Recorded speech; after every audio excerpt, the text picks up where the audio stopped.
오늘 마지막 말씀은 요한복음 8장 1절로 11절까지입니다.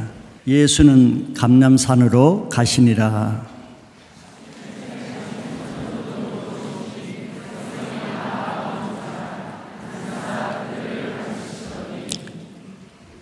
서기관들과 바리새인들이 음행 중에 잡힌 여자를 끌고 와서 가운데 세우고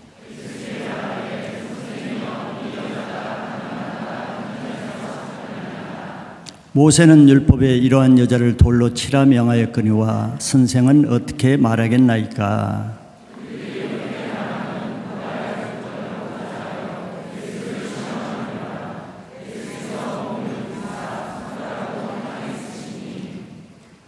그들이 묻기를 맞이 아니하는지라. 이에 일어나 이르시되 너희 중에 죄 없는 자가 먼저 돌로 치라 하시고 그들이 이 말씀을 듣고 양심의 가책을 느껴 어른으로 시작하여 젊은이까지 하나씩 하나씩 나가고 오직 예수와 그 가운데 섰는 여자만 남았더라.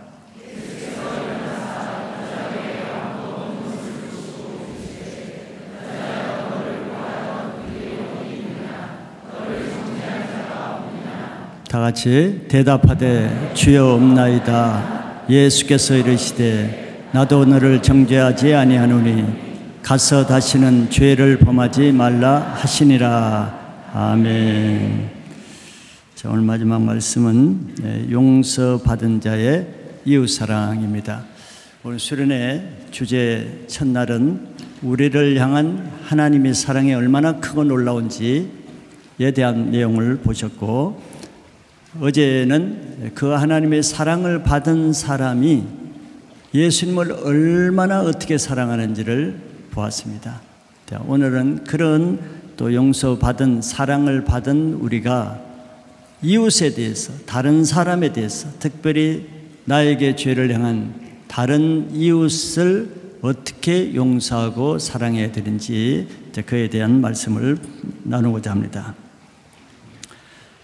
우리는 다 죄인이었고 또 그렇기 때문에 죄를 용서받지 않고는 살 수 있는 사람이 아무도 없습니다.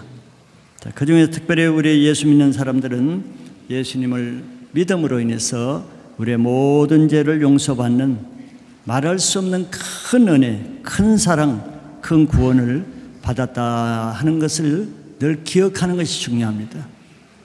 자기가 1만 달란트 빚진 것을 기억하지 못하고 또 은혜를 감사하지 못하면은 나중에 더 큰 죄를 짓게 된다는 것을 우리가 보았죠. 자, 이 주님의 큰 사랑은 어떤 돈이나 다른 어떤 것으로 갚을 수 있는 그런 것이 아니죠. 절대적인 가치가 있기 때문에 정말 어떤 것으로도 갚을 수 없는 큰 은혜입니다. 자, 이것은 또 다른 말로 우리 편에서는 큰 은혜를 받았지만 이런 은혜를 받았다는 이것은 또 우리가 갚아야 할 사랑의 빚이라는 것도 우리가 알아야 됩니다. 그건 잊어버리기가 쉽죠. 우리가 은혜 받았다는 것은 은혜의 빚을 갚아야 될 또 다른 빚이라는 거예요. 내가 누구로부터 사랑을 받았으면은 그 사랑을 다른 사람에게 또 나눠줘야 될 빚이라는 뜻이에요.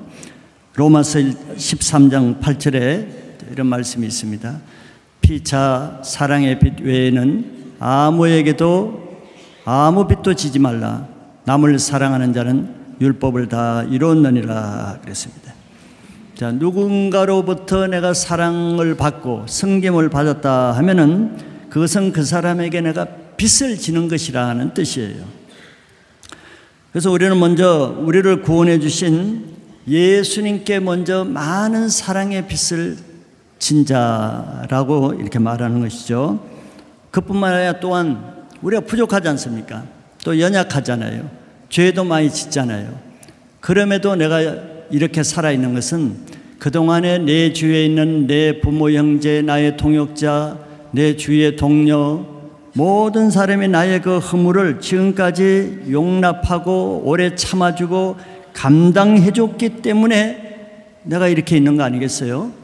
자, 그럼 또 나를 지금까지 함께 감당해주고 용서해준 그런 이웃에게도 내가 사랑의 빚을 졌다고 이렇게 말할 수 있다는 거죠. 우리는 나와 같은 이런 죄인을 마땅히 사랑해야 될 빚진 자라는 것이 용서받은 사람의 또 해야 될 책임이요 의무이기도 한다고 이렇게 말할 수 있습니다. 그러니까 내가 공짜로 1만 달란트 빚을 탕감받았으면은 나도 나에게 죄 지은 100달러의 죄 지은 자를 공짜로 탕감해주고 용서해 줘야 될 마땅한 빚이죠. 네. 요한일서 4장 11절에 사랑하는 자들아 하나님이 이와 같이 우리를 사랑하셨은즉 우리도 서로 사랑하는 것이 마땅하도다 그랬습니다. 이게 마땅하다는 말이 또 나오죠. 하나님이 이같이 우리를 사랑하셨으면은 우리도 마땅히 서로 사랑하는 것이 당연하다는 거예요. 그러면 우리가 다른 사람을 사랑하는 방법은 여러 가지가 있겠죠. 그 중에 우리가 다른 사람을 사랑하는 것 중에 최고의 사랑이 뭐가 있습니까? 뭐 집을 한 채 사주고 억만금을 주고 뭐 그것도 큰 사랑이겠죠. 그러나 그 사람에게 줄 수 있는 우리의 최고의 사랑은 그 사람의 허물 죄를 용서해 주는 것입니다. 그거보다 큰 사랑은 없는 거예요. 예수님이 우리에게 베풀어 준 가장 최고의 사랑이 뭔가를 생각해 보세요. 뭐 우리가 취직도 해주고 결혼도 하게 해주고 건강도 주시고 물론 큰 사랑이죠. 근데 예수님이 우리에게 주신 가장 큰 사랑이 큰 사랑 중에 가장 큰 게 뭐겠어요? 우리의 죄를 용서해 준 죄삼의 사랑이잖아요. 우리가 다른 사람의 죄를 용서해 준다는 것은 그것을 세상이 용서가 무엇인가를 알리게 하는 세상의 사랑을 전파하는 하나의 도구가 됩니다. 우리가 세상을 살아가면서 본의 아니게 다른 사람을 살리는 일을 할 수도 있고 다른 사람을 죽이는 일을 할 수도 있습니다. 내가 무의식적으로 그런 일을 할 수 있는데 그것은 내가 다른 사람의 죄를 용서한다고 하면은 죽을 그 사람을 죄에서 한 영혼을 살리는 일을 하는 거예요. 그러나 내가 다른 사람의 죄를 용서하지 못하고 정죄하면은 마땅히 살려야 될 그 한 영혼을 내가 죽이는 역할을 하는 것입니다. 엄청난 차이지요. 나의 태도에 따라서 한 영혼을 죽이기도 하고 한 영혼을 살리기도 하는 그것이 나에게 달렸다는 거죠. 골로새서 3장 13절에 누가 누구에게 불만이 있거든 서로 용납하여 피차 용서하되 주께서 너희를 용서하신 것 같이 너희도 그리하고 그랬습니다. 우리가 다 완전하지 못하잖아요. 여러분들은 뭐 2박 3일 공동생활을 하다 보면은 불만이 생길 수도 있죠. 다른 사람이 하는 행동에, 다른 사람이 하는 말에, 다른 사람이 하는 태도에 저 사람이 왜 저렇게 할까? 불만이 생길 수가 있죠. 뭐 당연한 거예요. 완전하지 못하니까. 근데 성경이 그렇게 말해요. 누구에게 불만이 있거든 불만이 없을 수가 어떻게 있어? 다 나갔지 않은데, 완전하지 않은데. 근데 불만이 있거든 그 다음에 어떻게 하는가가 중요한 거예요. 불만이 없을 수는 없지만 우리 용서를 받은 사람은 불만이 있을 때 서로 용납하고 피차 용서하라는 거예요. 그 이유는 주께서 너희를 용서하신 것 같이 너희도 그러하고, 주님이 우리를 볼 때는 불만이 얼마나 많겠어요. 못마땅한 것이 얼마나 많겠어요. 우리의 연약함이 얼마나 많아요. 경건치 않은 행동들을 얼마나 많이 해요. 그런데도 주님은 그런 못마땅한 우리를 정죄하지 않고 용납하시고 용서해 주셨잖아요. 그렇게 한 것처럼 우리도 옆 사람이 좀 못마땅하면은, 불만이 있으면은 용납하라는, 받아들이라는 거, 있는 그대로. 그리고 용서하라는 거예요. 그게 사랑의 빚을 갚는 것입니다. 주님이 우리를 그렇게 사랑하셨잖아요. 근데 그 빚을 갚는 방법은 다른 이웃에게 내가 주님이 하신 것처럼 그렇게 하라고 하시는 거죠. 우리는 주님의 이런 큰 사랑을 받은 자라는 이런 정체성이 분명해야 됩니다. 그래서 우리는 그 사랑의 빚진 자이기 때문에 다른 사람을 어떻게 대해야 되는가, 이런 방향이 세워지게 되죠. 그래서 그때 다른 사람을 용서해야 될 때, 용납해야 될 때, 용납하면은 한 사람을 살리는 것이 되고, 불만이 있는 상태에서 다른 사람을 용납하지 못하면은 나도 죽고 다른 사람을 죽이는 역할을 하는 거예요. 다른 사람을 용서해야 될 때 용서하지 못해 보세요. 내 영혼이 죽잖아요. 그 죄로 인해서. 그리고 내가 용서 못하는 다른 사람의 영혼도 죽이는 일을 하잖아요. 그런데 불만이 있을 때 다른 사람의 영혼을 내가 불만이지만서도 용납하고 용서하면은 내 영혼이 우선 살아요. 그리고 그 사람의 영혼도 살리는 것입니다. 그렇게 하라는 거죠. 자, 오늘 말씀은 바로 한 불만이 있는, 죄를 짓는 한 영혼을 놓고 예수님과 사람들이 어떻게 그 한 죄인을 대하는가, 그 차이에 대해서 오늘 본문을 좀 보기를 원합니다.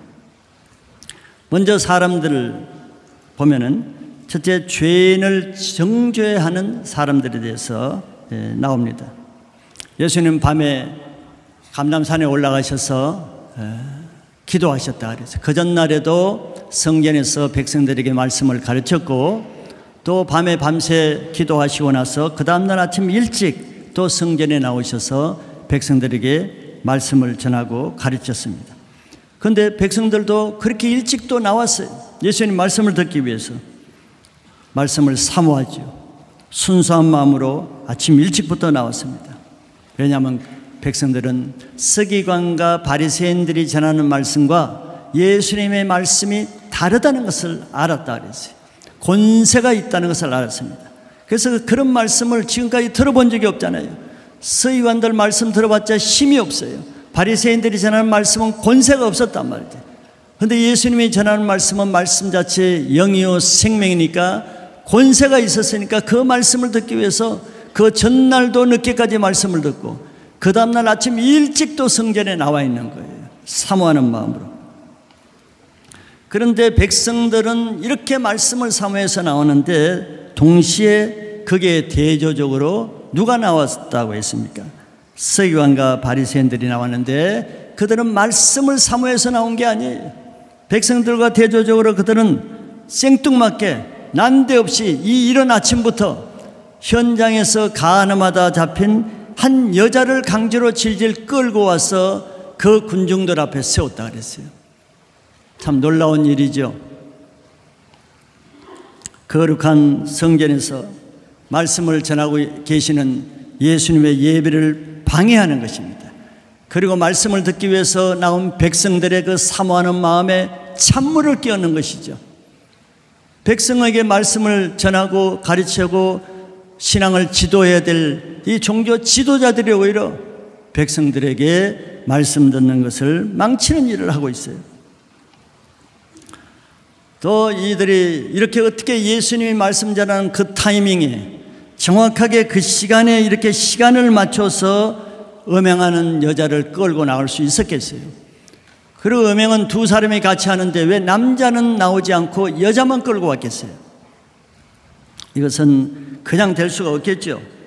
아마 남자를 매수해서 타협해서 처벌하지 않는 조건으로 음행의 죄를 짓게 해서 남자는 풀어주고 여자만 데리고 나온 이 모락에 의해서 나왔다고도 볼 수 있습니다. 그래서 그들은 계획적으로 살기등등한 모습으로 이 여자를 앞에 놓고 예수님께 당당하게 질문을 했습니다. 이 여자가 간음하다가 현장에서 잡혔나이다 그랬어요. 지금 거룩한 말씀을 전하고 있는 판에 이런 아주 지지분한 말을 지금 하고 있어요. 이 서기관 바리새인들이. 그리고 나서 예수님께 다그치면서 모세는 율법에 이러한 여자를 돌로 치라 명하였거니와 선생은 어떻게 말하겠나이까. 그들은 하나님의 말씀을 빙자해서 예수님을 고소할 고속거리를 지금 만들고 있어요. 말씀은 잘 아니까. 그런데 그 말씀을 예수님을 죽이는 일에 이용하고 있죠. 이 여인은 예수님을 죽이는 일에 바리새인과 서기관들의 희생 제물 역할을 하는 것입니다. 목적은 예수님을 고소해서 죽이는 것이 목적이고, 그걸 이용하는데 이 가늠하다 현장에 잡힌 여자를 이용하는 것이에요. 예수님 백성들에게 생명을 주는 말씀으로 생명을 살리는 일을 하시는 반면에 바리새인들은 지금 한 생명을 죽이는 일을 동시에 꾀하고 있는 대조적인 모습을 볼 수 있죠.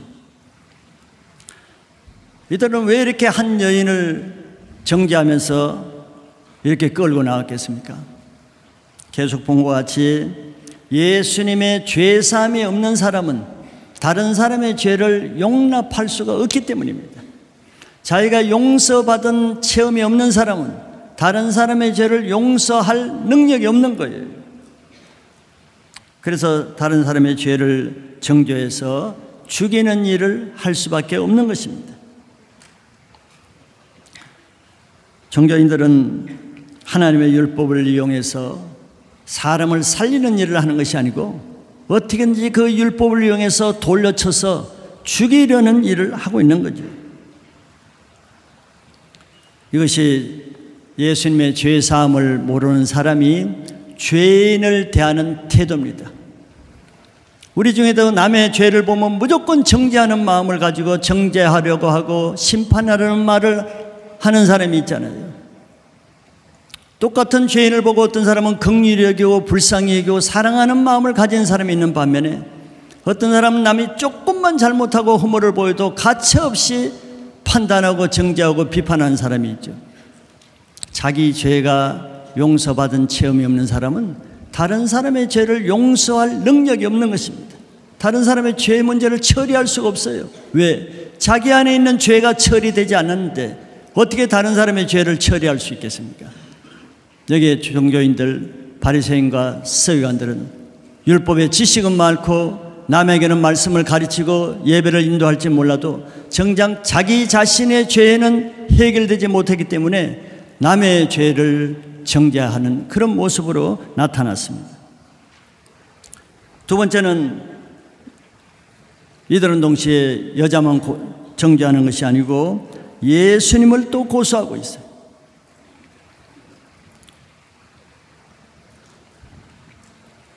율법대로 만약에 예수님이 돌로 치라고 하면은 로마법에 걸립니다. 이스라엘은 로마의 식민지로 있기 때문에 이스라엘 민족 자체적으로 사형을 할 권리가 없어요. 그래서 로마법에 저촉이 되고 만약에 그 여자를 사랑해서 치지 말라고 하면은 하나님의 법인 율법에 걸리게 됩니다.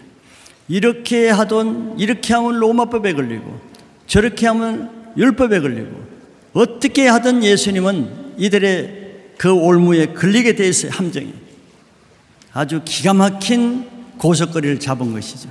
빠져나올 틈이 없습니다. 뭐 어떻게 하든 예수님은 걸리게 돼 있어요. 그래서 예수님은 대답하지 않은 채 땅에 구부려서 손가락으로 땅에 무엇인 걸 썼다고 했습니다. 그러니까 이들이 이제 승기를 잡은 줄 알고 다 그치면서 말하죠. 빨리 대답하라고. 어떻게 하겠냐고. 그래서 예수님은 그 말을 듣고 천천히 이제 일어나셨습니다. 모든 사람이 긴장했을 거예요. 과연 예수님이 어떤 말을 하실까? 주시하고 있는 그때 예수님은 기상천외에 아무도 예측할 수 없는 말씀을 하셨어요. 하나님의 지혜로 말씀하셨어요. 그들을 바라보면서 예수님은 너희 중에 죄 없는 자가 먼저 돌로 치라 이렇게 말씀했습니다. 그러고 나서 다시 땅에 구부려서 손가락으로 땅에 글을 쓰셨다 그랬어요. 딱 한마디 하셨습니다. 뭐 치라 치자 또 치지 말라 그 말이 아니에요. 죄 없는 자가 먼저 돌로 치라. 먼저 돌을 치는 사람이 그 사람의 증인이 되는 것입니다. 책임을 지라는 거예요. 먼저 책임질 사람이 돌로 먼저 쳐봐라는 거예요. 죄 없는 자가. 그들은 이 한마디 예수님의 말씀을 듣고 충격을 받았을 거예요. 멘붕이 왔을 것입니다. 이렇게 저렇게 두 가지를 생각하고 있는데 전혀 생각하지 못하는 말씀을 하시니까 너무 당황했겠죠. 당황이라보다 충격을 받았어요.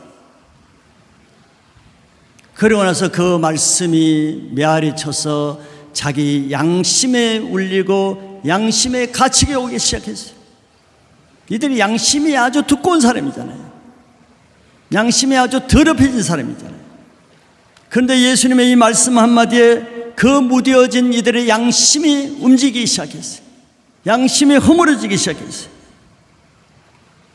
예수님의 말씀이 자기 양심에 비수같이 칼같이 꽂히면서 갑자기 자기 죄가 깨달아지는 것이에요. 이들은 죄의식이 없는 사람들입니다. 양심이 없는 사람들이에요. 죄가 없다고 생각하고 의인으로 생각하는 사람이에요. 그런데 예수님의 그 한마디 말씀에 자기 죄가 깨달아지는 놀라운 일이 일어난 거죠. 양심이 갇히게 느끼는 거예요.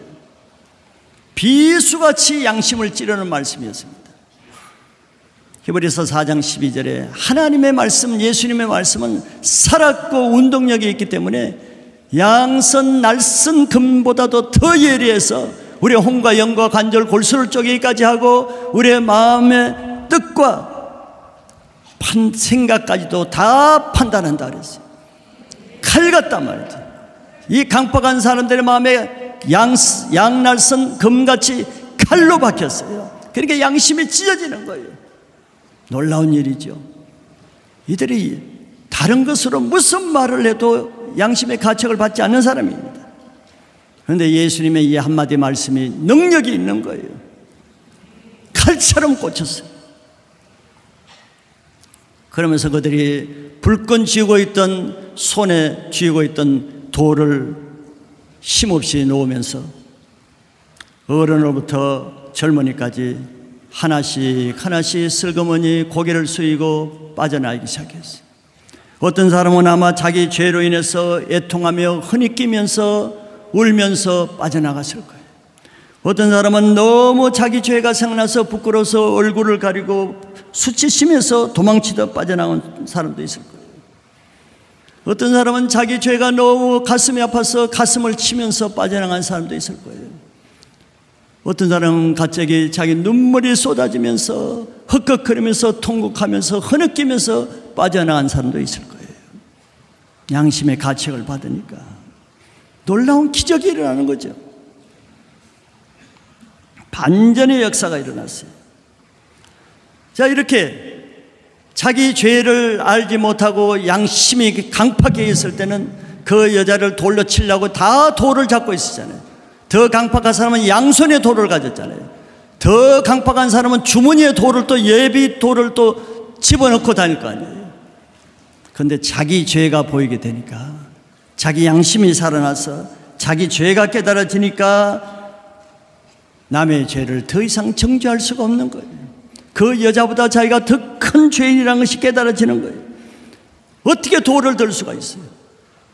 돌을 다 놓고 오히려 의인이었다가 죄인된 모습으로 돌아갈 수밖에 없었어요. 우리가 이렇게 다른 사람의 죄를 정죄하고 다른 사람의 죄 앞에 분노하고 의분하면서 돌로 치려고 하는 것은 무엇 때문에 그러겠어요? 아직도 뻔뻔한 자기 죄를 보지 못하기 때문에 그런 행동을 하는 것이죠. 그래서 예수님의 말씀을 듣지 못한 사람은 자기 죄를 깨달을 수가 없어요. 그런데 여기 있는 사람들이 강팍한 사람들이라도 예수님의 말씀 한마디를 들으니까 죄가 깨달아지지 않아요. 말씀을 듣지 못하면은 자기 눈에 들보를 보지 못하기 때문에 늘 남의 눈에 있는 티끌을 빼려고 하는 거예요. 티끌을 어떻게 찾겠어요? 찾으려고 자세히 찾아야 티끌은 찾아지는 거예요. 바리새인과 서기관들은 이 신성한 성전 건물에 뭘 하고 나왔어요? 어떻게든지 죄 있는 사람 찾고 찾았지 않겠어요? 누가 음행하는가 찾고자 찾았죠. 죄 짓는 사람에게 관심이 있어요. 음행하는 사람에게 관심이 있어요. 그런 사람을 어떻게든지 찾으려고 그래요. 정죄하기 위해서. 자기 죄를 모르니까. 자기 죄를 모르는 사람 보세요. 늘 남의 죄에 관심이 있어요. 누구는 무슨 죄를 지고 누가 뭐 어땠대, 저 사람은 저랬대, 저 자매는 저랬대. 늘 남의 죄에 왜 이렇게 관심이 많은지 몰라요. 자기 죄를 모르니까. 그런데 양심이 가책을 받고 자기 죄가 보일 때는 더 이상 이제 남의 죄가 문제가 되지 않습니다. 남의 죄를 볼 여유가 없어요. 남의 죄를 볼 수 있는 능력도 없어요. 왜? 자기 죄가, 자기 코가 석자예요. 자기 죄가 더 심각하고 자기 죄가 더 큰데 남의 죄 돌아볼 힘이 있겠어요? 여력이 있어요? 자기 죄도 감당 못하는데. 이렇게 자기 죄를 용서받지 못한 사람들은 남의 죄를 용서할 능력이 없기 때문에 남의 죄를 돌로 쳐 정죄할 수밖에 없는 그런 죄를 짓습니다. 이와 같이 사람의 모든 문제는 어디서 나오겠어요? 죄에서 나옵니다. 모든 문제의 근본을 파도록 가면은 죄에서 나오는 거예요. 그러면 그 죄가 다른 사람과 묶이게 되죠. 다른 사람을 상처 주고 상처받고 원수가 되고, 그래서 결국 용서하지 못하고, 모든 죄의 시발은 용서하지 못하는 것에서 시발되는 거예요. 죄가 아무리 심각해도 그 죄를 용서해버리면 죄는 더 이상 능력이나 효력이 없습니다. 그런데 죄가 효력을 발휘하는 것은 용서하지 못하기 때문에 죄가 되고, 죄가 능력이 되고 힘이 돼서 우리를 지배하는 거예요. 그러나 자기 죄를 깨닫는 사람은 자기 죄가 깊이 회개가 돼 보세요. 자기 죄가 심각한 걸 깨달아 보세요. 여러분들 그런 적이 있죠? 그럼 어떻게 돼요? 자기만 가장 불쌍한 죄인이에요. 주위에 나보다 불쌍한 사람은 아무도 없어요. 모든 사람이 나보다 의롭게 보이고 귀하게 보이고 훌륭하게 보이고 착하게 보이고 행복하게 보이고, 자기만 불행한 사람이에요. 그렇게 보이지 않아요? 신기하게 눈이 그렇게 바뀌어요. 내 죄를 보면은 눈이 완전히 반대로 바뀝니다. 근데 내 죄를 보지 못하면은 모든 사람이 불만이에요. 모든 사람이 잘못됐어. 모든 사람이 악하게 보여요. 참 신기하죠.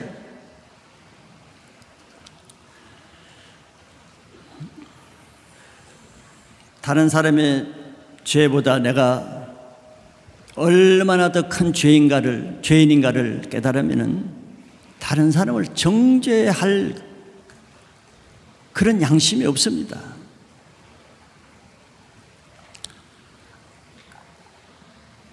그래서 그 여자를 돌려 치려고 했던 이 분노한 얼굴, 아주 무서운 얼굴로 사람을 죽일 듯이 돌을 들고 있던 이 사람들이 한순간에 예수님 말씀 듣고 한순간에 바뀌어버렸어요. 감히 그 여자에게 어떻게 분노를 낼 수 있겠어요? 자기 죄가 보이는데 감히 어떻게 그 여자가 나쁜 여자라고 말할 수 있어요? 말할 수 없어요. 자기가 더 나쁜 사람이에요. 그러니까 돌을 놓고 다 돌아가 버렸습니다. 예수님과 여자만 남았어요. 놀라운 기적이죠. 이 여인은 얼마나 공포에 떨었겠어요. 사람들이 다 자기를 보면서 분노의 얼굴로 금방 돌로 칠 자세로 돌을 잡고 있는 걸 여자가 다 봤을 거 아니에요. 이제 죽었구나 생각했을 것입니다. 죽으면 그냥 한순간에 죽으면 좋은데 돌에 맞아서 바로 죽습니까? 머리가 깨지고 눈이 터지고 얼굴이 뼈가 부러지고 처참한 꼴로 죽을 텐데 그걸 생각만 해보세요. 공포심에 질려서 정말 사색이 되었을 겁니다. 그런데 이 여자 편에서는 예수님의 말 한마디 말씀을 통해서 그 공포의 죽음의 위기를 벗어난 겁니다. 이게 놀라운 은혜죠.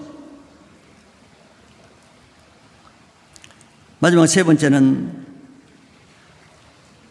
죄인을 용서하시는 예수님에 대해서 보겠습니다. 이제 여자와 그 여자와 예수님 둘밖에 없었습니다. 그래서 예수님이 이제는 여자에게 물었어요. 너를 고발하던 그들이 어디 있느냐? 너를 정죄한 자가 없느냐? 이렇게 물었습니다. 그 여자를 고발하고 정죄하던 사람들이 예수님 말씀 한마디에 다 사라졌어요.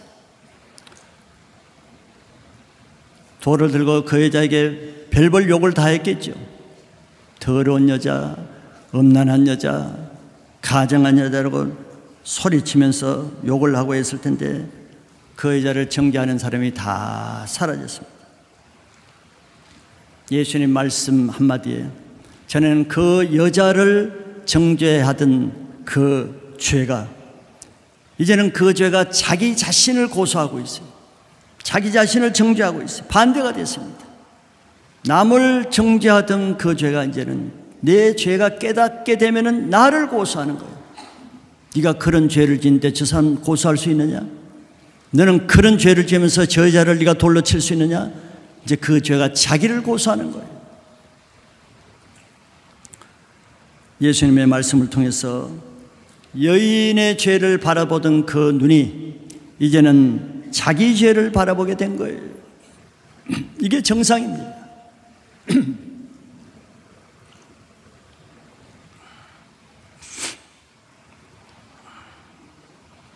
사람들은 가늠한 이 여인만 죄인으로 생각하고 그 여인을 볼 때 자기는 의인이 되는 것입니다. 사람이 그렇지 않아요?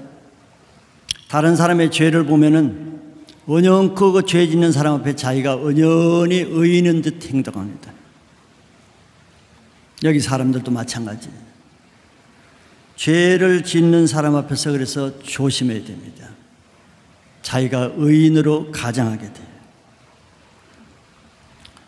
왜냐하면 다른 사람의 죄를 보면은 자기 죄가 감추어지기 때문에 그렇습니다. 그러나 예수님께서 죄 없는 자가 돌로 치라는 말씀 앞에는 아무도 그 여자를 돌로 칠 수 없습니다. 이 말씀은 다른 사람의 죄를 볼 때마다 예수님의 이 말씀을 생각할 필요가 있습니다. 내가 다른 사람의 죄를 보고 화를 내고 싶습니다. 판단하고 싶죠. 한마디 해주고 싶죠. 심지어는 막 정죄해주고 싶죠. 그때 예수님 말씀을 생각해요. 너는 죄가 없느냐? 네가 과연 그 사람에게 돌을 칠 자격이 있느냐? 죄 없는 자가 먼저 돌로 치라. 그 말씀을 기억해야 됩니다. 이 예수님 말씀을 기억하고도 돌을 칠 자는 없는 거예요. 너는 어떤데? 남을 막 욕하고 싶을 때 그럼 너는 어떠냐? 남을 막 정죄하고 분노하고 판단하고 비난하고 싶을 때 너는 그 사람보다 나은 게 있느냐? 예수님 그런 말씀이거든. 너는 그럼 괜찮으냐?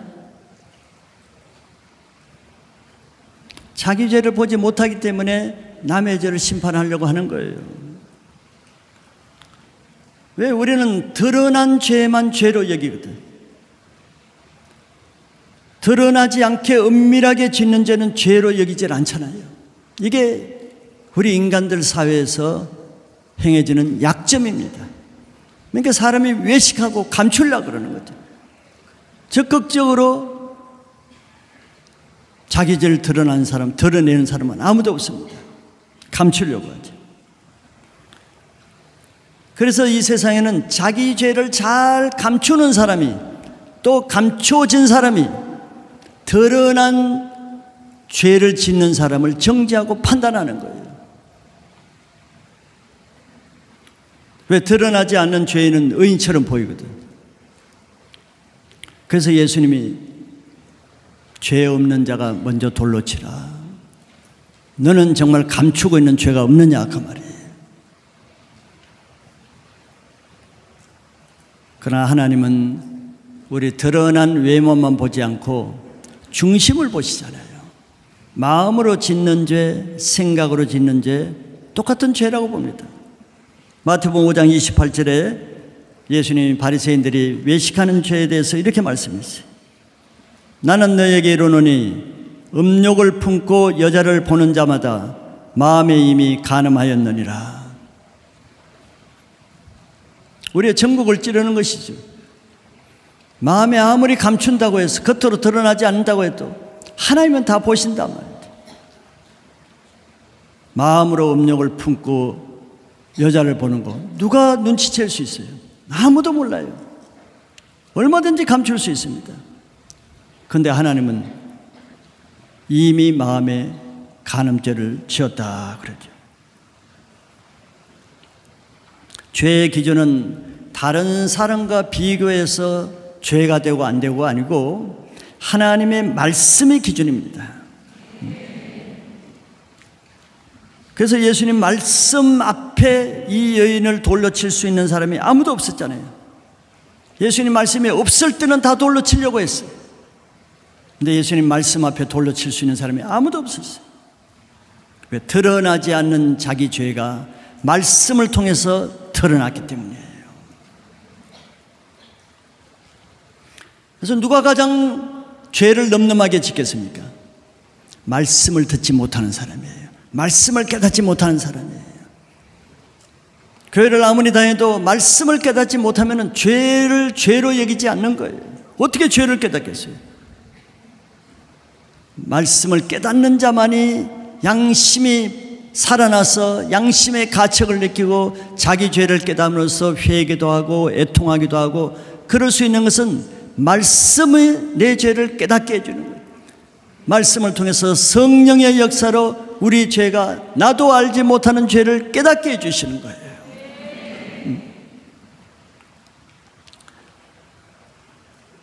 그래서 예수님 말씀 앞에는 이 여인을 돌로 칠 수 있는 자격 있는 사람이 아무도 없었어요.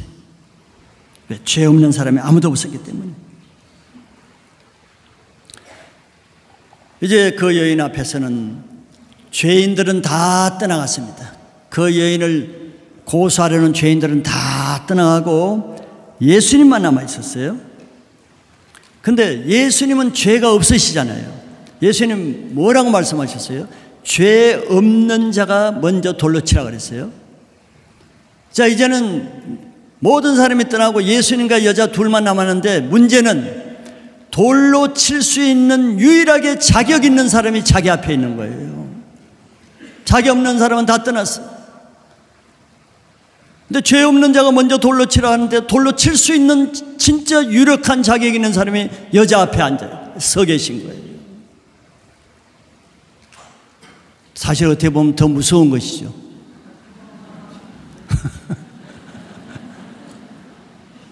예수님이 자기가 말씀하셨죠. 죄 없는 자가 먼저 돌로 치라. 그래, 나는 죄 없다, 내가 돌로 치겠다.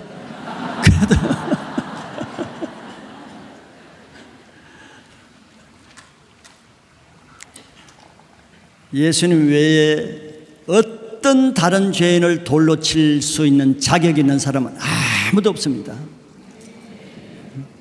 그 말은 죄인인 주제에 다른 사람의 죄를 판단하고 돌을 치려고 하고 정죄하는 것은 하나님의 월권을 행하는 거예요. 자격 없는 자가 행하는 월권입니다. 그것이 죄예요. 남을 정죄하고 심판하는 것이 그래서 죄입니다. 자격 없는 자가 왜 심판을 하려고 하냐는 말이죠. 그래서 이 여인의 최종 운명은 이제 예수님께 달린 거예요. 돌로 칠 수 있는 자격을 가진 예수님이 돌로 칠 수도 있고 안 칠 수도 있는데, 치면은 죽고 안 치면 사는 거예요. 예수님께 달렸어요. 그런데 예수님은 그 여인에게 또 말씀하셨습니다. 내가 칠 수는 있지만, 칠 자격은 있지만, 예수님은 나도 너를 정죄하지 않는다 말씀하셨어요. 나는 너를 돌로 칠 수도 있지만 그러나 나는 돌로 치지 않고 너를 사랑하기 때문에 너를 정죄하지 않는다고 했어요. 정죄하지 않는다는 말은 그를 죄를 심판하지 않고 용서해 준다는 말입니다. 이 예수님의 말씀 한마디가 이 여인에게는 그 인생의 최고의 순간이었겠죠. 죽음과 삶이 오가는 결정적인 순간에 예수님의 말씀이 자기를 살린 것입니다. 예수님은 그 여자의 과거를 다 알고 계셨죠. 그런데 과거에 지은 죄 한마디도 말씀하지 않았습니다. 우리는 늘 남을 정죄할 때 뭘 가지고 정죄해요? 과거에 지은 죄를 다 덜쳐내가지고 모든 죄를 덜쳐내서 그걸 가지고 정죄합니다. 그런데 예수님은 그 여자가 과거에 어떤 죄를 지었는지, 어떤 부끄러운 짓을 했는지 아무런 언급이 없습니다. 그냥 용서해 주시는 거예요. 심판할 수도 있지만 심판하지 않고 용서하신 것입니다. 그 이유는 그 여자의 영혼을 불쌍히 여기셨기 때문에, 긍휼히 여기셨기 때문에. 그가 하나예요. 그 여인의 죄를 지었지만 그 여인의 영혼을 사랑하셨기 때문입니다. 그 외에 다른 이유가 없어요. 그 여자가 뭐 착한 일을 하거나 착해서 그게 아니에요. 여전히 죄를 짓고 있어요. 여전히 그 여자는 경건하지도 않아요. 그 여자는 여전히 간음하는 죄를 짓고 있었어요. 그러나 그런 상태에 있는 그 여자도 예수님은 그 영혼을 귀중히 여기고 사랑하셨어요. 요한복음 3장 17절에 하나님이 그 아들을 세상에 보내신 것은 세상을 심판하려 하심이 아니요 그로 말미암아 세상이 구원을 받게 하려 하심이라. 세상은 죄로 물든 곳이 세상입니다. 그런데 예수님이 오신 것은 세상을 심판하기 위해서 오신 것이 아니에요. 죄인을 심판하기 위해서 오신 것이 아닙니다. 우리는 그렇게 생각하잖아요. 심판이 아니라 세상이 구원을 받게 하기 위해서 오셨다. 바리새인과 서기관들은 죄인을 찾는 목적이, 간음한 여인을 찾는 목적이 하나죠. 죽이기 위해서입니다. 심판하기 위해서예요. 그런데 예수님이 죄인을 찾아다니죠. 세리를 찾아다니고 창기를 찾아다니고, 예수님이 죄인을 찾아다니는 이유는 그 죄인을 구원하기 위해서. 이게 차이입니다. 우리는 어떤 편에 있는가 보세요. 왜 죄에 관심이 많습니까? 왜 죄 짓는 사람에게 귀를 쫑긋 세우며 그 자매가 무슨 짓을 했대, 그 형제가 무슨 짓을 했을 때 왜 죄에 관심이 많아요? 정죄하기 위해서, 판단하기 위해서, 매장하기 위해서. 죄인들이 하는 것은 그거예요. 근데 예수님이 하는 목적은, 예수님도 죄인들에게 관심이 많아요. 늘 죄인들을 찾아다니고, 세관이 있는 세리를 찾아다니고, 창기를 찾아다니고, 불쌍한 자를 찾아다니고, 죄인들을 구원하기 위해서.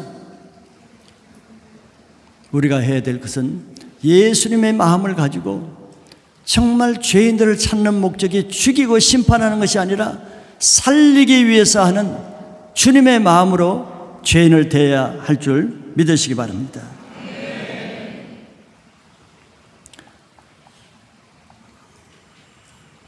사람들이 여인을 아무리 정죄하려고 해도 예수님이 정죄하지 아니하고 용서해 주시면은 그 여인은 죄가 없는 것입니다.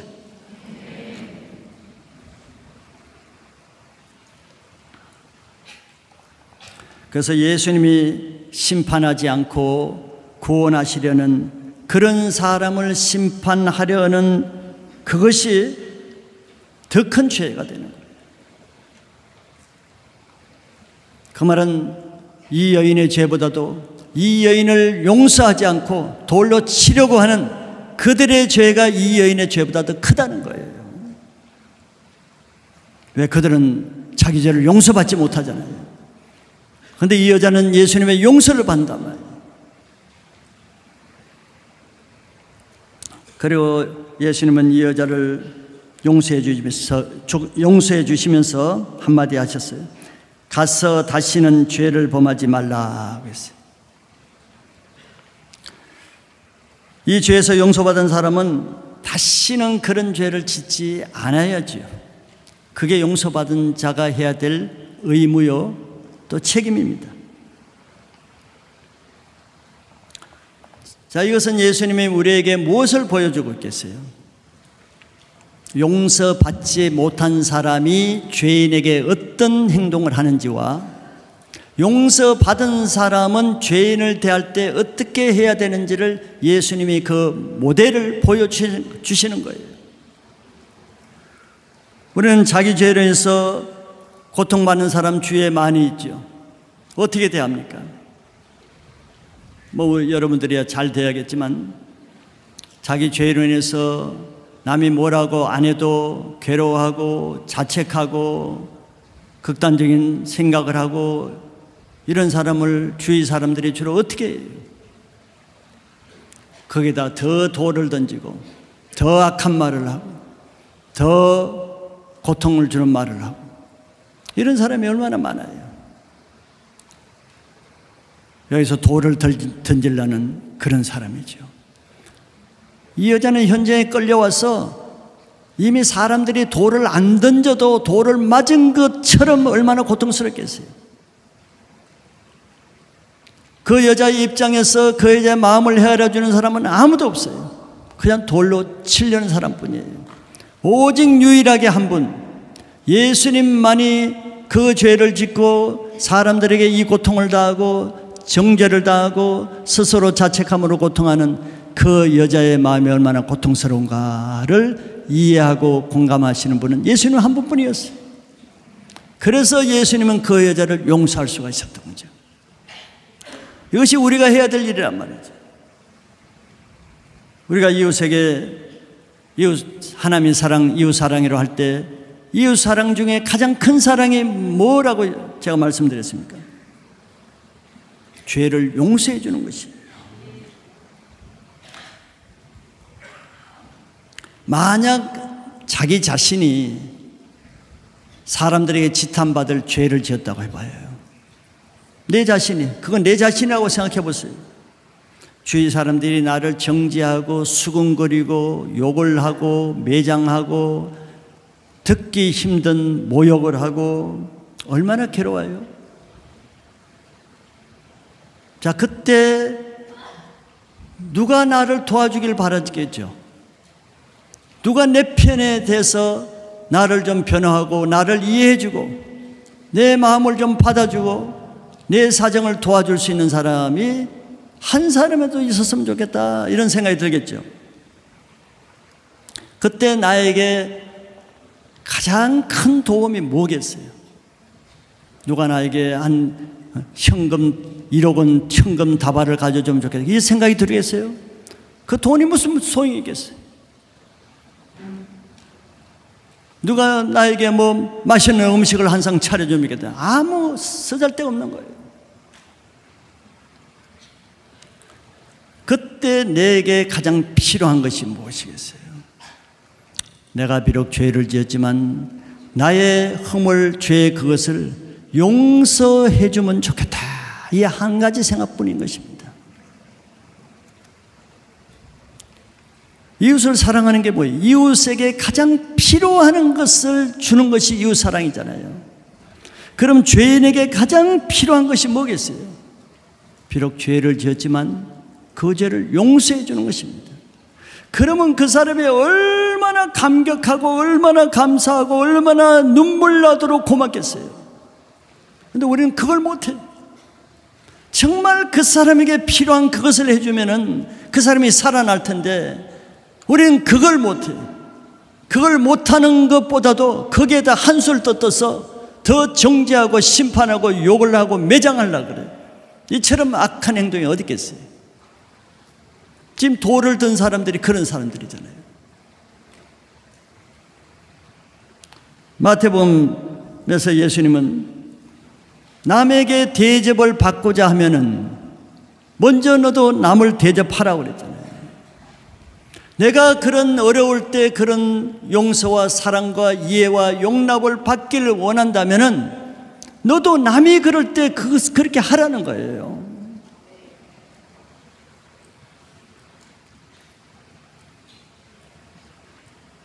물에 빠져 죽어가는 사람에게 다시 말하자면 돈뭉치를 던져주고 뭐 박사 학위증을 주고 내가 당신과 결혼해 주겠다고 하고 그게 무슨 도움이 돼? 지금 결혼이 무슨 의미가 있어요? 아무리 내가 결혼에 목말라서 살아왔다 할지라도 그게 무슨 소용이 있겠어? 물에서 구해주는 것밖에 없어요.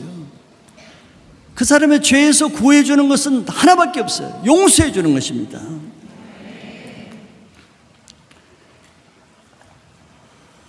사랑은, 이웃 사랑은 내 이웃이 가장 절실하게 필요한 것, 그에게 가장 소중한 것, 그거를 주는 것이죠.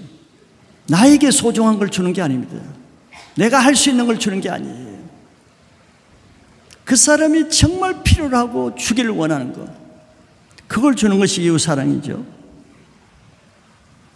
왜냐하면 우리가 과거에 경건하지도 않고 정말 착하지도 않을 그때, 연약할 때, 그때 우리에게 가장 필요한 게 뭐였어요? 죄에서 구원받는 거잖아요. 내 죄를 용서받는 거잖아요. 우리가 이미 내가 가장 필요한 것을 예수님으로부터 받은 사람이에요. 그래서 우리도 바로 다른 사람이 가장 필요한 것을 사랑으로 줘야 될 의무가 있다는 거예요. 그것이 바로 용서입니다. 용서. 에베소 4장 32절에 서로 친절하게 하며 불쌍히 여기며 서로 용서하기를 하나님이 그리스도 안에서 너희를 용서하심과 같이 하라. 우리가 왜 불쌍히 여기고 용서해야 되는 근거를 말씀하고 있어요. 왜? 우리가 하나님이 그리스도 안에서 우리가 먼저 용서함 받은 빚을 졌단 말이죠. 그 빚을 갚는 것이 우리도 마땅히 다른 사람을 불쌍히 여기고 용서할 때 그 빚을 갚는 거예요. 용서하다라는 이 단어 뜻은, 헬라어 뜻은 카리소마인데, 그 어원이 카리스입니다. 카페.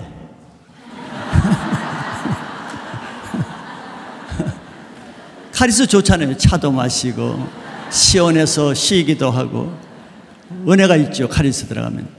카리스는 은혜라는 뜻이거든요. 근데 용서라는 그 단어의 어원이 놀랍게도 은혜라는 뜻이에요. 그 놀랍지 않아요? 카리스라는 뜻은 값없이 준다는 거, 은혜를 베푼다는 뜻이거든요. 은혜는 값없이 주는 거잖아요. 대가를 바라지 않고, 조건을 따지지 않고. 그 용서라는 뜻이 무슨 뜻이에요? 용서는 어떤 조건과 어떤 대가를 바라지 않고 값없이 은혜를 베풀어 주는 게 용서라는 뜻이에요. 그러니까 우리는 대가를 따지니까, 조건을 따지니까 용서가 잘 안 되죠. 그냥 용서해 주기를 싫어하죠. 반드시 어떤 대가를 다는 거예요. 네가 나한테 이렇게 하면 내가 용서해 주지. 그거는 용서가 아닙니다. 용서는 은혜예요. 그건 은혜가 아니잖아요. 그래서 주님이 우리에게 용서하실 때 뭘 따지지 않았잖아요. 그냥 용서해 줬잖아요. 값없이. 그렇게 용서하라는 거예요. 내게 죄를 지은 자 따지지 마세요. 네가 왜 그렇게 했느냐, 네가 나에게 이렇게 나에게 보상을 하라. 그런 용서가 아닙니다. 우리가 사람들이 죄인을 대할 때 두 가지 마음이 생길 수 있죠. 그 죄인을 불쌍히 여기고 그 영혼을 살리고자 하는 마음을 가지고 대할 수가 있습니다. 그는 죄인을 사랑하시는 하나님으로부터 나온 마음이에요. 또 반대로 어떤 사람은 죄인을 볼 때 그 죄인을 정죄하고 판단하고 심판하려는 나쁜 마음으로 그 사람을 대할 수가 있어요. 그는 영혼을 죽이려는 악한 자로부터 나온 마음이죠. 그건 나의 선택입니다.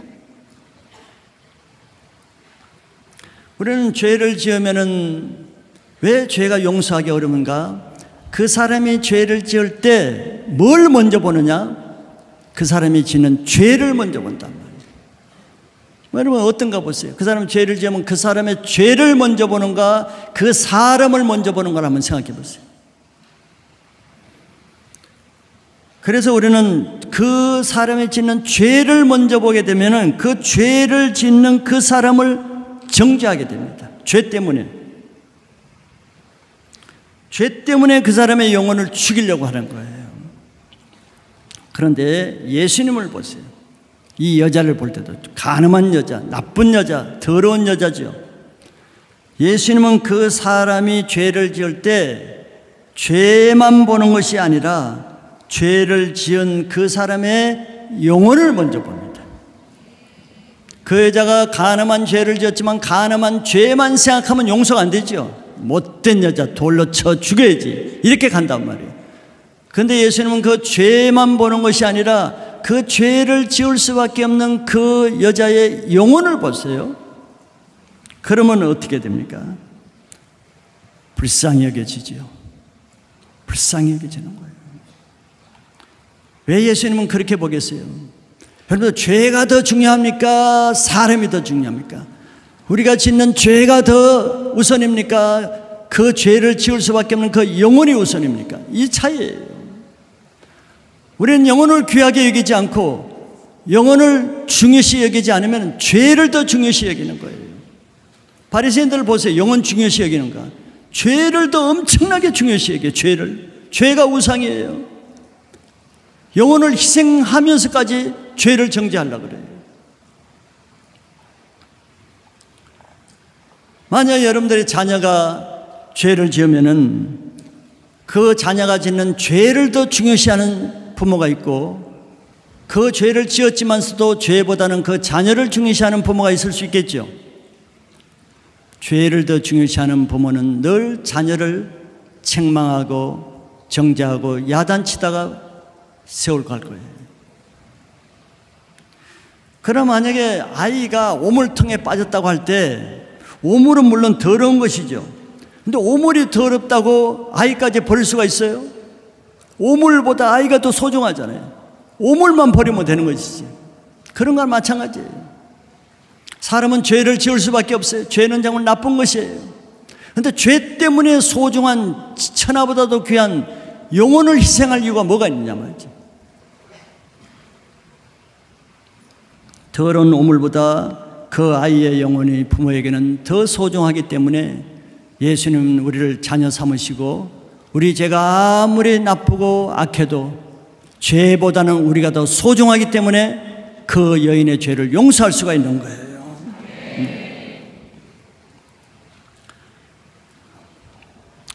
자, 이 정도 하면은 우리가 알아야 될 것은 나도 죄인이고 다른 사람도 죄인이라는 것을 기정사실 인정해야 돼요. 나는 죄인이하고 남만 죄인이다, 나는 괜찮고 남은 나쁘다, 이런 생각이 많은 사람들을 어렵게 하잖아요. 마치 나는 아무 문제 없는 것처럼 남의 잘못을 얼마나 쉽게 많이 말합니까? 그것이 우리의 문제죠. 완전하지 않는 사람을 향해서 돌을 들기 시작하면요, 1년 365일 늘 분노하고 매일 다른 사람에게 돌을 들 수밖에 없어요. 주위에 완전한 사람이 누가 있어요? 여러분들 셀이나 가족만 봐도 완전한 사람 아무도 없잖아요. 그럼 자기가 피곤합니다. 자기가 매일 죄를 짓는 거예요. 그래, 은혜가 있겠어요, 그런 사람이? 은혜가 있을 수가 없죠. 마태복음 6장 14절 15절에 너희가 사람의 잘못을 용서하면 너희 하늘 아버지께서도 너희 잘못을 용서하시려니와. 15절 너희가 사람의 잘못을 용서하지 아니하면 너희 아버지께서도 너희 잘못을 용서하지 아니하시리라. 조금 심각한 말이잖아요. 하나님 앞에 자기 죄를 용서받기 원한다면 내가 다른 사람의 허물을 용서해야 된다는 거예요. 내가 다른 사람의 허물을 용서하지 못하면 그 사람과만 묶이는 것이 아니고 하나님과 묶이게 돼요. 이게 더 심각한 문제죠. 사람의 상처가 해결되지 않는 사람은 늘 남 탓을 하죠. 저 사람 때문에 내가 지금 이 고통을 당한다. 뭐 일부는 맞는 말이에요. 그 사람의 위로가 필요한 건 사실이에요. 그런데 그런다고 그 상처가 해결되지 않는다는 게 문제입니다. 그런 생각을 계속 가지고 있으면 해결이 안 되잖아요. 왜? 해결될 생각을 해야 되는데 해결 안 될 생각에 잡혀 있으니까 해결이 안 되는 거예요. 그럼 자기도 괴롭고 남도 괴롭고 그 상처가 오래되면 쓴뿌리가 돼서 쓴뿌리가 되면 남을 괴롭히는 들어 이제 사단이 그 약점을 이용해서 더 악한 일에 그 사람을 끌고 들어가서 이용합니다. 그러면 그 인생이 불행해지는 거예요. 자기 상처가 왜 이렇게 오랫동안 해결되지 않고 그렇게 고통당하는 이유는 자기에게 상처 준 자를 이유 불문하고 그 사람이 100% 잘못했다 할지라도 그럼에도 내가 그 사람의 죄를 용서하지 않으면 그 상처 문제가 해결되지 않습니다. 용서는 카리스, 은혜라 그랬잖아요. 그런데 그 사람은 은혜를 베풀 생각을 안 하는 거예요. 저 사람이 저렇게 하는데 어떻게 내 용서해? 용서할 수 없어. 절대 용서 못해. 내가 죽기 전까지는 용서 못해. 이런 생각을 가지고 있어요. 이게 무슨 생각이에요? 그래서 자기가 고통당하는 겁니다. 그 사람이 100% 잘못했더라도 용서는 은혜입니다. 값없이 베풀어 주는 거예요. 그 사람이 그럴 수밖에 없는 그 죄를 용서하면은 나도 살고 그 사람도 결박해서 풀어주는 것입니다. 용서 못하면 가장 1차 고통이 자기에게 온다는 거예요. 왜? 그것이 죄이기 때문에. 용서 못하는 죄이기 때문에 그래요. 죄는 자기 죄는 보지 못한 채 남의 죄만 100%라고 보는 거예요. 그런데 내가 아무 죄가 없겠어요? 돌을 든 사람도 예수님 말씀을 들으면 자기가 죄인 것을 깨닫잖아요.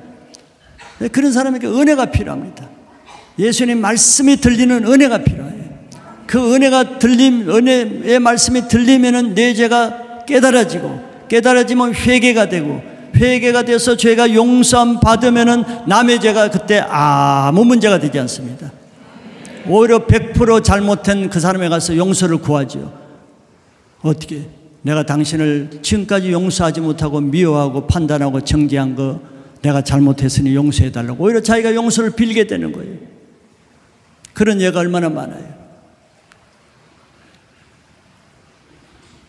자기 죄가 보이지 않는 이상은 남의 죄 용서하는 거 쉽지 않다는 거 우리가 알죠. 남의 죄만 크게 보이기 때문에 용서하기 쉽지 않습니다. 그러나 내 죄가 보이게 되면 남의 죄는 티끌처럼 문제가 되지 않습니다. 골로새서 3장 13, 14절을 다시 한번 보면은 누가 누구에게 불만이 있거든 서로 용납하여 피차 용서하되 주께서 너희를 용서하신 같이 너희도 그리하고. 아까 이 말씀을 보셨죠? 자, 여기 불만이 있거든 용서하라 그러고 이제 용서에 대한 마무리로 14절을 말씀합니다. 이어서 이 모든 것 위에 사랑을 더하라. 이는 온전하게 매는 띠니라 그랬어요. 용서하는 것이 매우 중요하지만 그것으로 모든 것이 다 된 것은 아닙니다. 우리는 용서하는 것으로 다 됐다고 생각하잖아요. 용서하는 게 얼마나 어려운데 내가 용서했으면 됐지. 나는 정말 큰 결단하고 용서했어. 이렇게 생각하거든요. 저도 예전에 회개 기도를 할 때 그런 적이 있습니다. 그때로부터 한 10여 년 전에 용서하기 어려운 그 한 사건을 내가 한 3일 동안 고민하면서 밤을 잠을 못 자면서 밥맛이 없어 밥을 못 먹어서 너무 용서가 안 돼서 괴롭다가 로마서 12장 말씀을 보고 원수가 줄이거든 먹이고 목마르든 마시라 이 말씀을 보고 그 원수 같은 사람이라도 용서해야 되는 게 예수님의 뜻인 걸 알고 내가 용서를 했어요. 그랬더니 막 채증이 풀리듯이 시원하게 용서의 그 자유가 어떤지를 맛보았거든요. 그래서 나는 하나님께도 감사하고 나에게도 감사하고 그 묶인 것이 풀어졌으니까. 그게 10여 년 전에 있었던 일인데 어느 날 기도할 때 회개시키는데 그거를 회개시켰단 말이에요. 내가 잘한 일인데 하나님이 나를 칭찬해 줄 그런 일인데 성령께서 깨닫게 해주신 것은 아직도 내가 회개해야 될 것은 아직도 용서는 했지만 사랑하고 있지 않는 것을 나에게 책망하시는 마음을 주셨어요. 나 충격을 받았잖아요. 나는 용서한 것이 얼마나 큰 일을 했는데 자랑스러운 일인데 그게 회개거리였어. 도로 용서만 하고 거기서 멈춰버렸어요. 내가 잘했다고 생각하고 그것을 사랑하지 않았다는 것을 깨닫게 해줄 때 깨달음이 오는 거야. 아, 내가 사랑은 안 했다는 것을 인정하지 않을 수가 없었어. 오늘 말씀이 그거란 말이죠. 14절에 이 모든 것 위에 사랑을 더하라. 이는 온전하게 매는 띠니라 그랬잖아요. 용서가 되기 위해서, 용서가 온전하게 되기 위해서 마무리 시약에, 마무리 단계는 사랑이라는 거예요. 사랑을 더하는 거예요. 사랑까지 안 가면 용서는 미완성입니다. 그래서 용서는 용서한 그 사람을 사랑하는 데까지 나갈 때 그 용서가 이제 온전하게 되는 거예요. 왜 창세기에 요셉이 나오잖아요. 요셉은 자기 형들이 자기를 미워해가지고 형들을 위해서 심부름한 자기를, 그 어린 자기 친동생을 구덩이에 넣고 죽이려고 그랬잖아요. 다 죽이자 그랬어요. 옷도 다, 채색 옷도 다 빼앗고. 어떻게 자기를 죽이려고 할 수 있냐 말이지. 죄를 지은 것도 아닌데.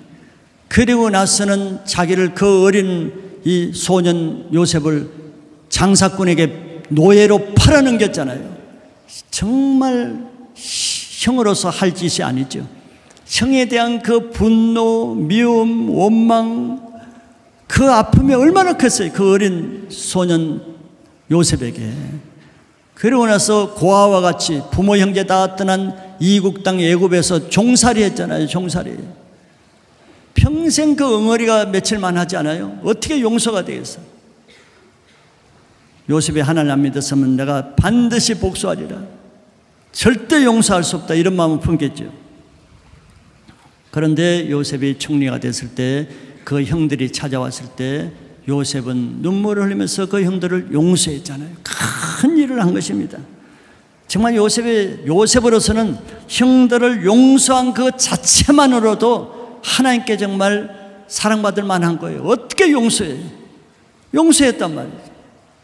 그런데 창세기에 보면은 요셉은 용서만 하고, 나 형들 이제 용서했으니까 다시는 그런 짓 하지 마세요.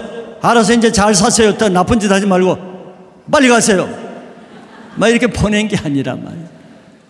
그들을 가나안 땅에서 모셔와 가지고 고센 땅에서 잘 목축업을 하면서 바로 왕에게 말해서, 자기 형들은 목축하는 사람들이니까 목축 잘 할 수 있는 고센 땅에 목축할 수 있도록 배를 내서 잘 살 수 있도록 배를 내서 사랑으로 돌봐주시고 드리고, 그리고 나중에 성경에 보면은 그 형들의 자녀들까지도 내가 다 돌봐주겠다 그랬어요.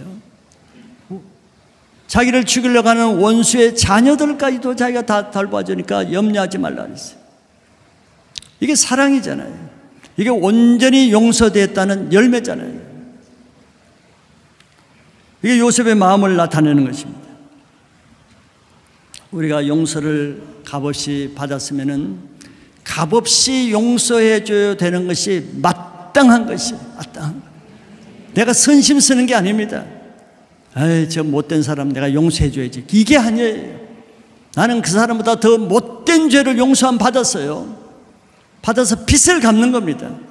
빚을 안 갚으면 내가 죄인이 되는 거죠.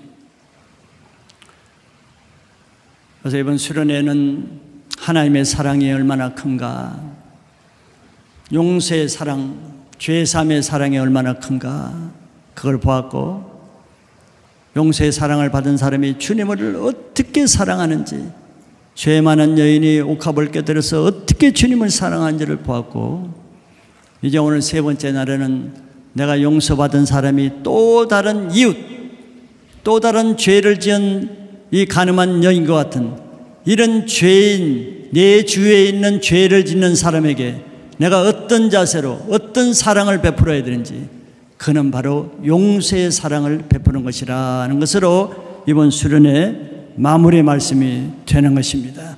그래서 이제는 묶임이 없이 하나님 앞에 용서받은 자로서 마음껏 하나님을 사랑하고 이웃을 사랑하는 사랑의 성도가 되시기를 축복합니다.